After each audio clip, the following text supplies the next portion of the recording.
नमस्कार।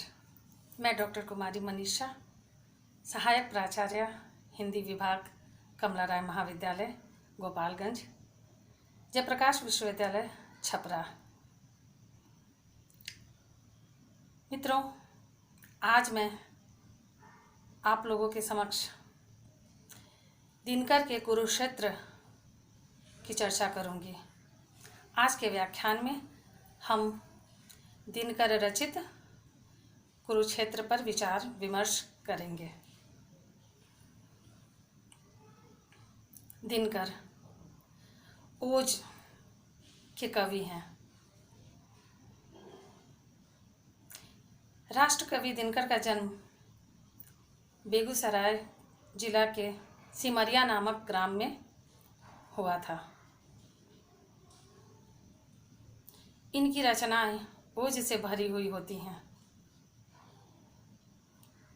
एक ओर इन्होंने साहित्य के क्षेत्र में जहां अपना वर्चस्व हासिल किया, एक वह मुकाम हासिल किया जिसे हम गौरव के साथ याद कर सकते हैं। साहित्य के साथ साथ उन्होंने राजनीति के क्षेत्र में भी अपने पांव जमाए थे।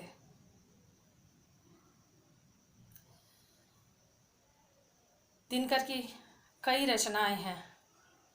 उर्वशी, कुरुक्षेत्र, रश्मि रथी, हारे को हरिनाम, संस्कृति के 4 अध्याय, विभिन्न विषयों पर दिनकर ने अपनी लेखनी चलाई। विभिन्न समस्याओं पर उन्होंने अपनी लेखनी चलाई। वे जनप्रतिनिधि के कवि थे। उन्होंने शोषण के विरुद्ध आवाज उठाया। उन्होंने समसामयिक समस्या के विरुद्ध आवाज उठाया। एक निर्भीक आवाज जो ओज से भरा। उनकी रचना पढ़कर स्वतः मन में एक वीर रस, एक ओजस्विता का आभास होता है। कुरुक्षेत्र ऐसी ही एक ज्वलंत समस्या प्रधान महाकाव्य कही जा सकती है, जिसमें इस बात पर उन्होंने विचार किया कि अगर युद्ध होता है तो जीतने के पश्चात विजेता को क्या देता है, क्या हासिल होता है। युद्ध के पश्चात जीतने वाला विजेता क्या वास्तव में सुख, सुकून और खुशियां मना सकता है? क्या युद्ध के विनाश से वह अपनी खुशियों, अपनी महत्वाकांक्षाओं के प्रासाद खड़े कर सकता है? नहीं। युद्ध हमेशा हमेशा विनाश और दुख को ही हमारे समक्ष रखता है। महाभारत जो कुरुक्षेत्र के मैदान में हुआ था, यह महाभारत हमारे इतिहास का एक काला अध्याय है। हमारी भारतीय संस्कृति का एक काला अध्याय कह सकते हैं इसे।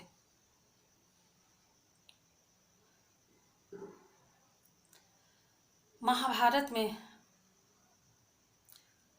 अपने ही अपनों के विरुद्ध युद्ध कर क्या हासिल किए, क्या मिला उन्हें?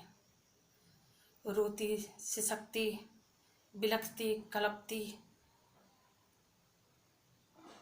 औरतों की रुदन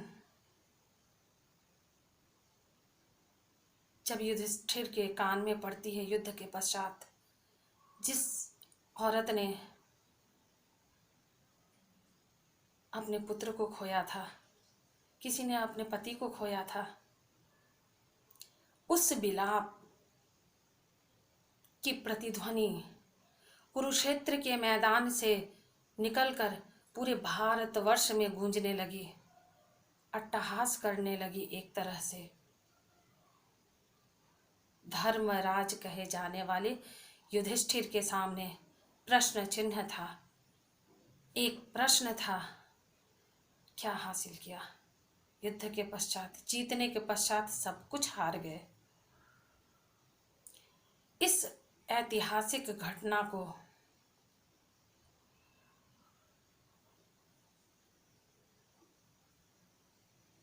और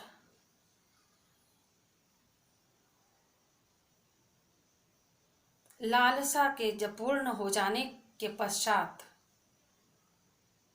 विजय पताका लहराते हुए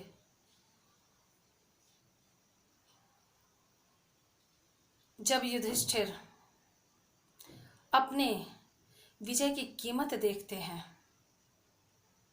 तो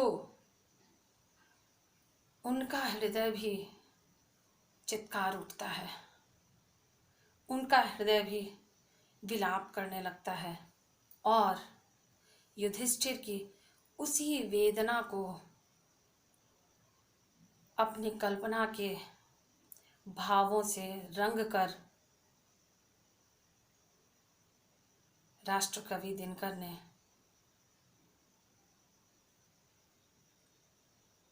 बहुत ही मार्मिक एवं अद्वितीय ढंग से चित्रण किया है कुरुक्षेत्र में।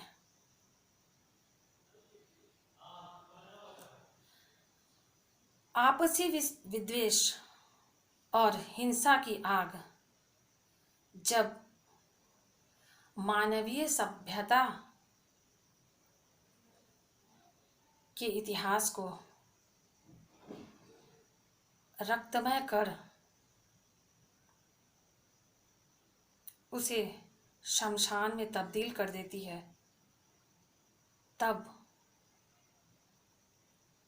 कैसी प्रतिध्वनि निकलती है, इसकी आहट, इसकी अनुगूंज कुरुक्षेत्र में है।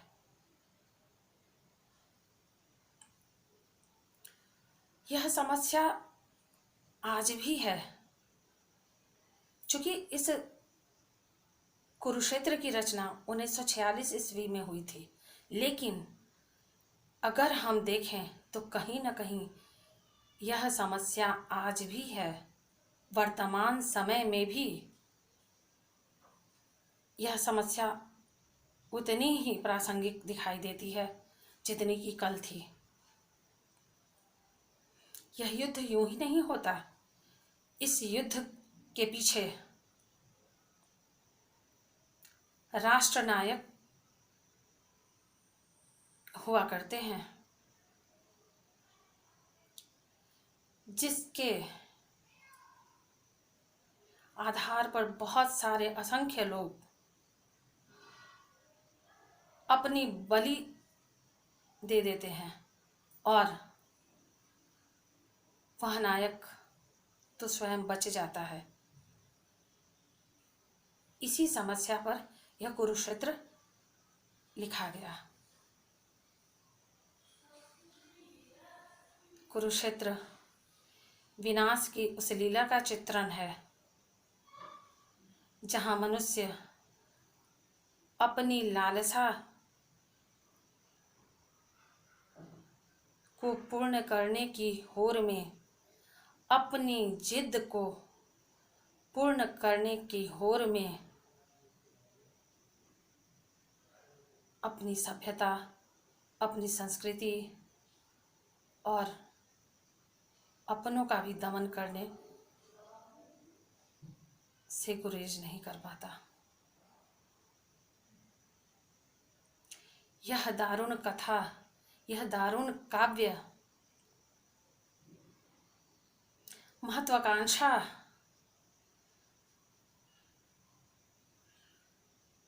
की उस विकट स्थिति को दर्शाती है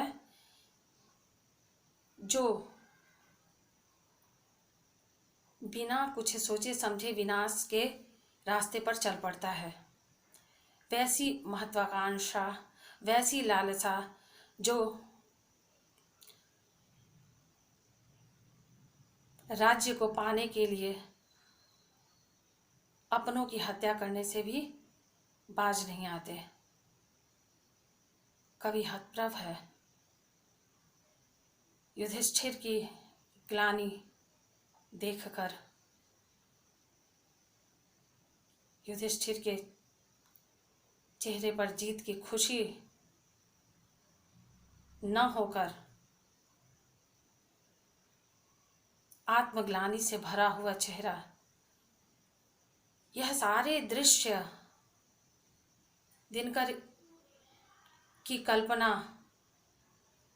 में साक्षात रूप से उभर कर आते हैं और लेखनी का प्रवाह अनवरत चल पड़ता है, जिसका परिणाम कुरुक्षेत्र जैसी रचना है। आज हम कुरुक्षेत्र के 6ठ सर्ग पर विचार करेंगे।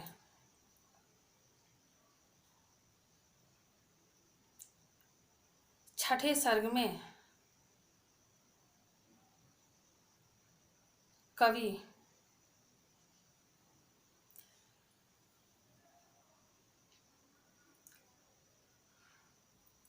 इस युद्ध की विभीषिका से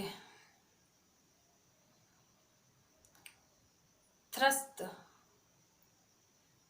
मानव संसार को देखता है तो वो कह उठता है, ईश्वर से प्रश्न करता है,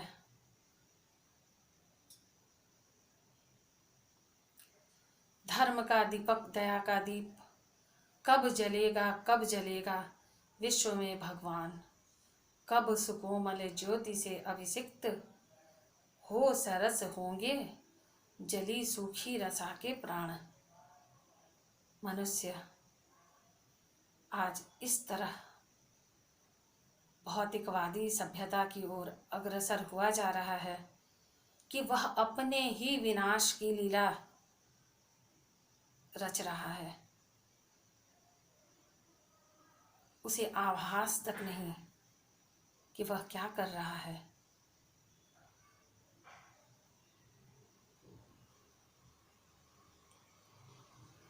हमारी परंपरा, हमारी संस्कृति, हमारी भारतीय संस्कृति जो वसुधैव कुटुंबकम का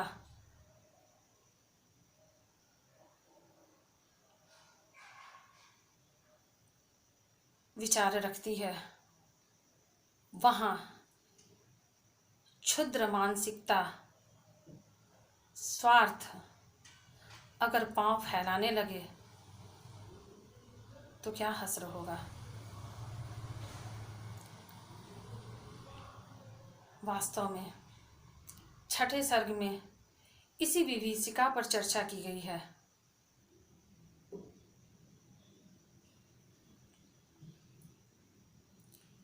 और यह कहा गया है कि मनुष्य कब उसकी चेतना जागृत होगी, वह कब अपने आप को पहचानेगा, अपने मानवता के गुणों से साक्षात्कार करेगा, कब वह अपना आत्मदर्शन करेगा, कब वह पुनः अपनी संस्कृति को पूर्णतः अपनाएगा, कब उसके मन में दया का दीप जलेगा, कब जलेगा, कब वह अपने धर्म का आलोक निर्बंध होकर के फैलाएगा, एक मनुष्य को दूसरे मनुष्य से कब जोड़ेगा, कब उसके संबंध को समझेगा, उस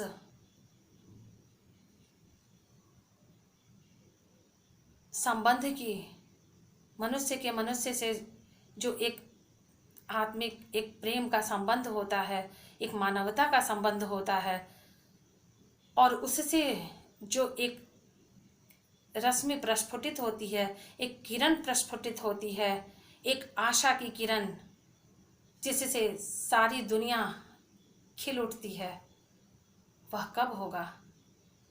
इन्हीं सारी उम्मीदों, इन्हीं सारी बातों की चर्चा छठे सर्ग में दिनकर ने किया है।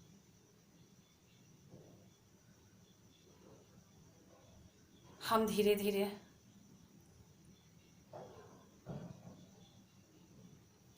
उन सारी चीज़ों को अलग अलग व्याख्यान में देखने और समझने की कोशिश करेंगे।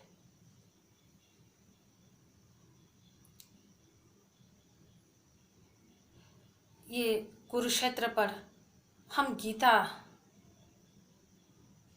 गांधीवाद और कर्मवाद के प्रभाव को देखते हैं। कुरुक्षेत्र सिर्फ युद्ध का चित्रण मात्र नहीं है, यह युद्ध के पश्चात उसकी विभीषिका का चित्रण है, जो कि मानवतावादी रास्ते को अपनाने के लिए प्रेरित करता है।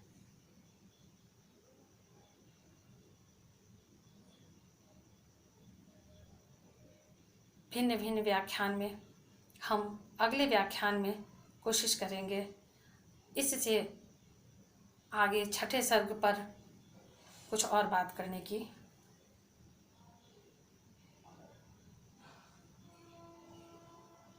नमस्कार।